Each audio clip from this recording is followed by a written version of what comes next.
মেয়েকে স্কুলে পাঠিয়ে আমি এসে গেলাম ছাদে। কাটালাম অল্প সময় পাখিদের সাথে।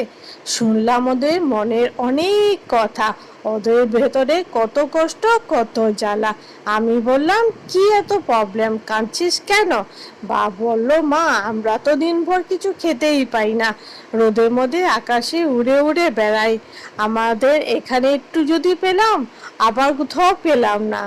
আমি বললাম, এখানে এসে পেট ভরে খেয়ে যাস।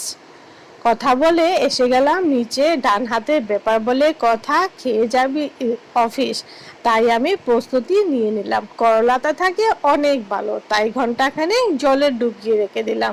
নেনুয়াটাও বার করে নিলাম, আস্তে আস্তে কেটে তরকারিটাও বসিয়ে দিলাম। কথা বলতে বলতে আমার করলা ভাজা হয়ে গেল, সমস্ত রান্নাই হয়ে গেল, ডালও হয়ে গেল, তরকারিও হয়ে গেল। এবার বাড়বো খাবার।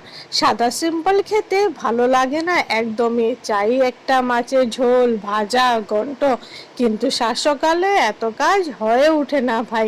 আমি বানিয়ে রাখবো, রাত্রে এসে ভালো মন্দ যেটাই চাও খেয়ে নিও।